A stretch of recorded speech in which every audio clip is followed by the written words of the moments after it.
وزیر اعلیٰ خیبر پختونخوا کی بانی پی ٹی آئی سے ملاقات کی کوششیں ناکام، دھرنا کام آیا نہ عدالت میں سنوائی ہوئی۔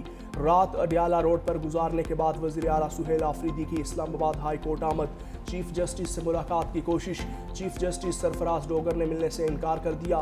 وزیر اعلیٰ کے پی نے کہا ہماری سنوائی نہیں ہوئی، فیصلہ کیا ہے آج قومی اسمبلی اور سینٹ کے اجلاس نہیں چلنے دیں گے۔ آئندہ منگل کو اسلام آباد ہائی کورٹ اور اڈیالہ جیل کے باہر پھر اکٹھے ہوں گے۔ اسلام آباد ہائی کورٹ کے باہر پرامن احتجاج کیا جائے گا۔ اڈیالہ جیل کا دھرنا ختم ہو گیا، آئندہ کا لاہ عمل منگل کو دیں گے۔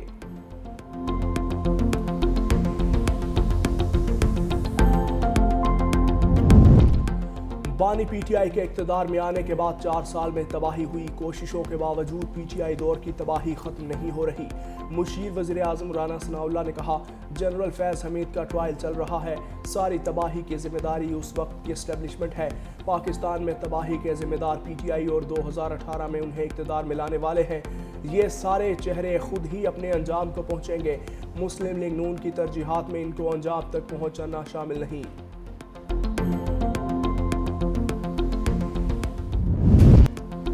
وائٹ ہاؤس حملے میں زخمی ایک خاتون اہلکار دم توڑ گئی، دوسرا زخمی گارڈ زندگی اور موت کی جنگ لڑنے میں مصروف۔ امریکی صدر ڈونلڈ ٹرمپ کی میڈیا سے گفتگو، کہا نیشنل گارڈز پر حملہ کرنے والے کی حالت تشویشناک ہے، امریکی میں غیر قانونی طور پر آنے والے مشکلات پیدا کرتے ہیں۔ حکام سے غیر قانونی تارکین سے متعلق تفصیلی بات کی، ہمارے سیکیورٹی اہلکار ملک کی خدمت کر رہے ہیں، وینزویلا کو حد میں رکھنے کے لیے جلد کارروائی شروع کریں گے۔ امریکہ کے پاس دنیا کی مضبوط فوج اور دفاعی آلات ہیں، ہمارے B-2 بمبار طیاروں نے 37 گھنٹے پرواز کی اور ہدف کو نشانہ بنایا۔ B-2 بمبار طیاروں کے پائلٹ سے ملاقات کی، یہ پائلٹس ٹام کروز کی طرح تھے۔ وائٹ ہاؤس کے قریب نیشنل گارڈز پر فائرنگ کرنے والے مشتبہ حملہ آور کے گھر پر ایف بی آئی کا چھاپا، رحمان اللہ کا موبائل فونز، لیپ ٹاپ اور دیگر ڈیوائسز کو قبضے میں لے لیا۔ ملزم کے رشتہ داروں سے بھی پوچھ گچھ کی گئی۔ ڈائریکٹر ایف بی آئی کا کاش پٹیل نے کہا کہ حملہ آور افغانستان میں امریکی فوج کا سہولت کار رہ چکا ہے، ملزم کے تمام ممکنہ رابطوں، ساتھیوں اور پس منظر کی مکمل جانچ کی جا رہی ہے۔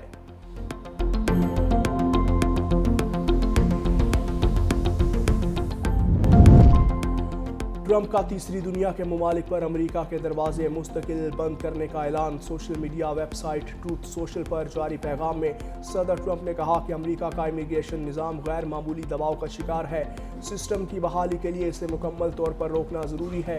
ٹرمپ نے دعویٰ کیا کہ امریکہ میں غیر ملکی آبادی 5 کروڑ 30 لاکھ تک پہنچ چکی ہے، جن میں بڑی تعداد ان لوگوں کی ہے جو فلاحی پروگرامز، مجرمانہ ریکارڈ یا ناکام ممالک سے آئے ہیں۔ امریکی صدر نے الزام لگایا کہ نہ یہ آبادی امریکی عوام کے وسائل پر بڑا بوجھ ہے اور ملک میں جرائم، خراب تعلیمی نظام، بے روزگاری اور شہری مسائل میں اضافے کی وجہ بھی ہے۔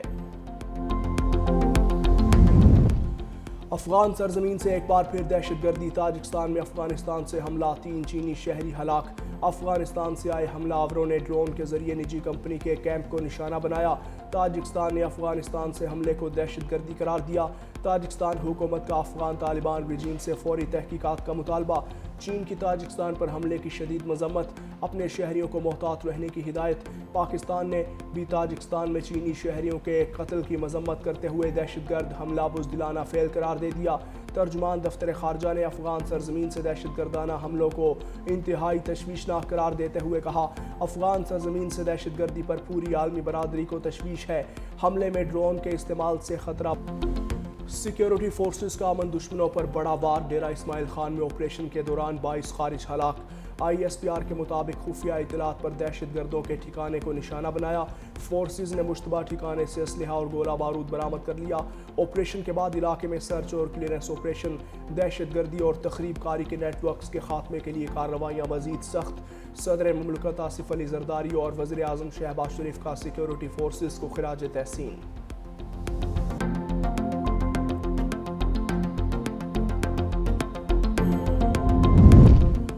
بنو میں فتنہ الخارج کے دہشت گردوں کا رات گئے احمد زئی پولیس اسٹیشن پر حملے میں ہلکے اور بھاری ہتھیاروں کا استعمال، پولیس کی بروقت اور جرأت مندانہ جوابی کارروائی حملہ ناکام بنا دیا۔ پولیس اور فورسز کی مشترکہ کارروائی، دہشت گردوں کو بھاری جانی نقصان، حملے میں زخمی پولیس کے 5 جوان اسپتال منتقل، بارودی مواد ناکارہ بنانے کے لیے بم ڈسپوزل یونٹ طلب، ڈی آئی جی بنو اور ڈی پی او کا جوانوں کی بہادری پر خراج تحسین۔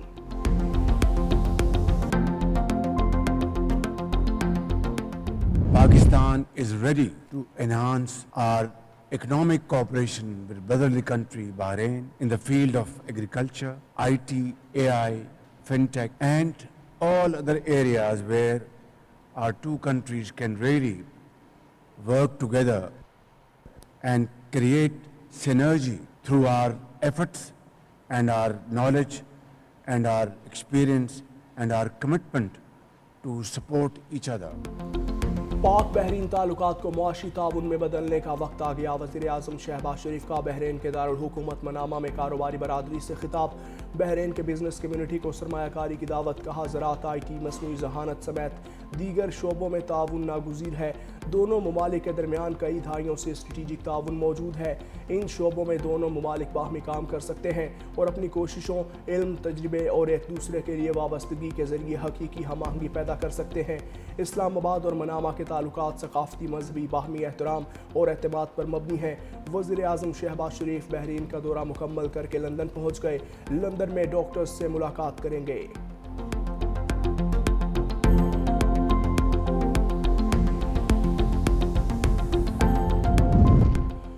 وفاقی وزیر داخلہ محسن نقوی اور آسٹریلین ہم منصب ٹونی برک میں ویڈیو لنک میٹنگ، غیر قانونی امیگریشن کو روک تھام کے لیے اشتراک کار بڑھانے پر اتفاق، پولیس اور پیراملٹری فورسز کے افسران کے لیے ٹریننگ پروگرامز کے آغاز کے حوالے سے بھی بات چیت، دونوں رہنماؤں کا دو طرفہ تعاون بڑھانے کے لیے مشترکہ ورکنگ گروپ کے قیام کا فیصلہ۔ وزیر داخلہ محسن نقوی نے آسٹریلوی کرکٹ ٹیم کے لیے سیکیورٹی انتظامات کے متعلق بھی بتایا۔ محسن نقوی کی آسٹریلوی ہم منصب کو پاکستان کی دورے کی بھی دعوت۔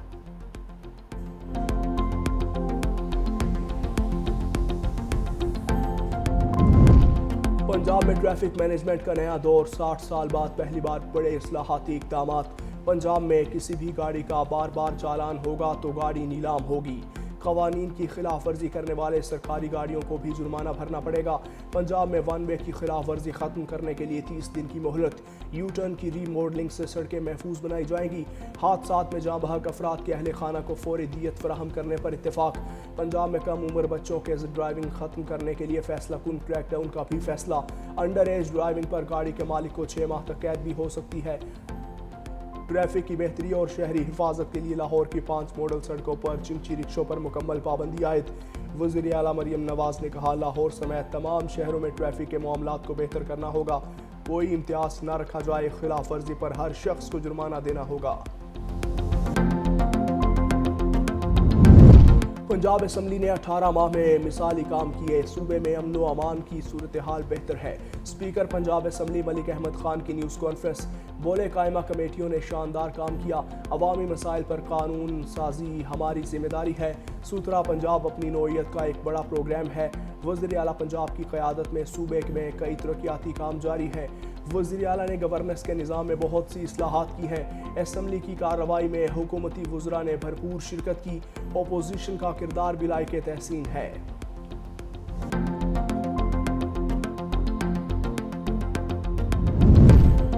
نیپرا نے قواعد اور سیفٹی اصولوں کی خلاف ورزی پر نیشنل گریڈ کمپنی کو 1 کروڑ روپے جرمانہ کر دیا۔ 1 ماہ میں جرمانہ جمع کروانے کا حکم، کمپنی کو جھمپر 2 کے تمام کام مکمل کر کے سرٹیفکیٹ جمع کروانے کی ہدایت۔ کمپنی کی جانب سے ہدایت پر عمل نہ کرنے پر مزید جرمانے ہوں گے۔ نیپرا حکام کے مطابق جھمپیرا گریڈ اسٹیشن پر کام مکمل نہ کرنے کے خلاف کارروائی کرتے ہوئے کمپنی کو شو کوز نوٹس جاری کیا گیا تھا۔ کمپنی کو سماعت کا موقع بھی فراہم کیا جاتا رہا، لیکن کمپنی نے گریڈ اور سیفٹی کوڈز پر عمل نہیں کیا۔ ہوشیار، خبردار، سردی غضب کھانے کو تیار، محکمہ موسمیات نے سردی کی لہر میں شدت کی پیشگوئی کر دی۔ بیشتر اضلاع میں موسم سرد اور خشک رہے گا، پہاڑی اور میدانی علاقے دھند کی لپیٹ میں رہیں گے۔ دوسری جانب لاہور کی فضائی آلودگی کا معیار میں گزشتہ سال کی نسبت بہتری، دنیا کے آلودہ ترین شہروں کی فہرست میں لاہور کا چوتھا نمبر، شہر ایئر کوالٹی انڈیکس 212 ریکارڈ۔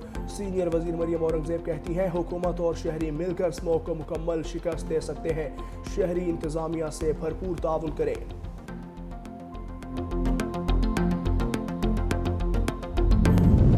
عدالتوں میں یقین دہانیوں کے باوجود بار بار درخت کاٹ دیے جاتے ہیں۔ لاہور ہائی کورٹ میں اسموگ اور ماحولیاتی آلودگی کے تدارک کے لیے درخواستوں پر سماعت، جسٹس شاہد کریم نے ریمارکس دیے۔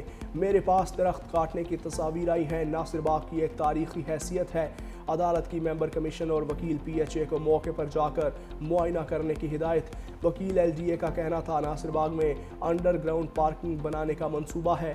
عدالت نے ناصر باغ کا اصل ڈیزائن برقرار رکھنے کا حکم دے دیا۔ آئندہ سماعت پر تفصیلی رپورٹ بھی طلب۔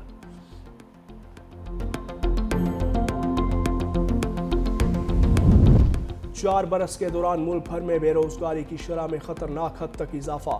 بے روزگار افراد کی تعداد 45 لاکھ سے بڑھ کر 59 لاکھ ہو گئی۔ خیبر پختونخوا میں بے روزگاری کی شرح 9.2%، پنجاب 7.1%، سندھ 5.1%، جبکہ بلوچستان میں بے روزگاری کی شرح 5.4% ہے۔ لیبر فورس سروے کے مطابق 8 کروڑ 31 لاکھ افراد برسر روزگار ہیں، جنہیں اوسطاً ماہانہ اجرت 39,042 روپے مل رہی ہے۔ زرعی شعبے میں روزگار کم، جبکہ انڈسٹری اور سروسز سیکٹر میں اضافہ ریکارڈ کیا گیا۔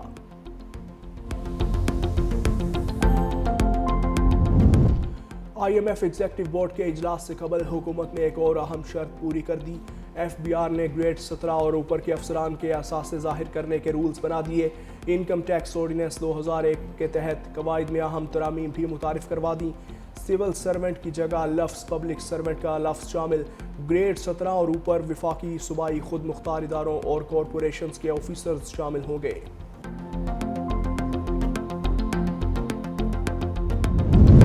بھارتی وزیر دفاع کی گیدڑ بھپکی کے خلاف سکھ پاکستان کے شانہ بشانہ کھڑے ہو گئے۔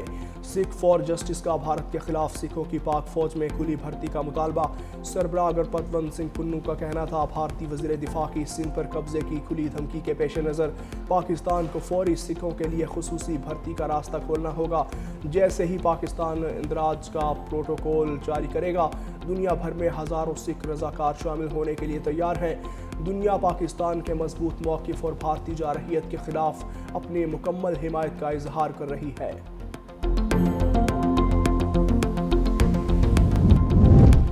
بجلی کی قیمت میں کمی کی تجویز کے باوجود نیٹ میٹرنگ یونٹس کی خریداری میں بڑا اضافہ۔ نیٹ میٹرنگ سے صارفین کا بھی فائدہ، ماہانہ ایف سی اے میں نمایاں کمی ہو گئی۔ نیپرا اتھارٹی کے ایف سی اے کے فیصلے میں نیٹ میٹرنگ کے اثرات بھی شامل ہونے لگے۔ سرکاری دستاویز کے مطابق نیٹ میٹرنگ صارفین سے حاصل کردہ بجلی کے فیول لاگت 0 ہے۔ ڈسکوز نے 4 ماہ میں سولر صارفین سے 57 کروڑ 33 لاکھ یونٹس خرید لیے۔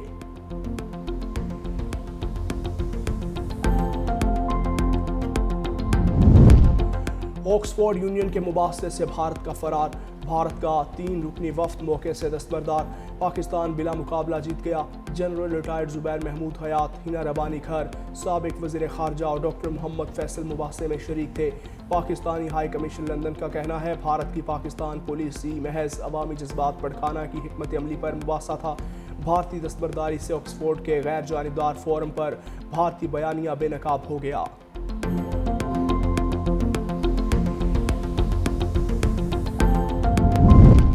امریکی تجاویز امن معاہدے کی بنیاد بن سکتی ہے۔ اگر معاہدہ نہ ہوا تو روس جنگ جاری رکھے گا۔ روسی صدر پوٹن کی بشکیک میں صحافیوں سے گفتگو، کہا اب تک ہونے والی بات چیت کسی معاہدے کے لیے نہیں بلکہ مسائل کے حل کے متعلق تھی۔ دوسری جانب یوکرین کے صدر زیلنسکی کا کہنا ہے یوکرین اور امریکی نمائندوں کی ملاقات رواں ہفتے جنیوا میں ہو گئی۔ ملاقات میں امن معاہدے کو حتمی شکل دی جائے گی۔ صدر زیلنسکی بھی جنیوا پہنچ کر مذاکرات کا حصہ بنیں گے۔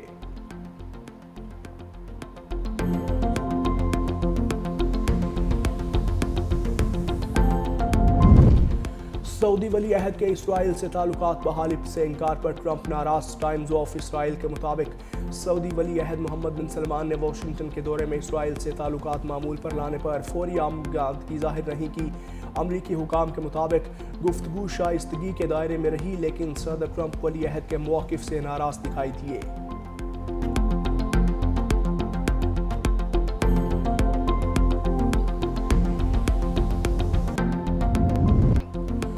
Sri Lanka try nation series کے فائنل میں پہنچ گیا۔ لنکا کی پاکستان کے خلاف جیت کے بعد زمبابوے کو ٹورنامنٹ سے ایگزٹ ٹکٹ مل گیا۔ پاکستان سری لنکا کے 185 رنز کے ہدف کے تعاقب میں 178 رنز ہی بنا سکی۔ پاکستان کی جانب سے سلمان علی آغا 63 رنز بنا کر ناٹ آؤٹ رہے۔ چمیرا کی 4 وکٹیں۔ سری لنکا نے پہلے بیٹنگ کرتے ہوئے 184 رنز بنائے۔ کامل مشرا 78 اور کوشل مینڈس 40 رنز بنا کر نمایاں رہے۔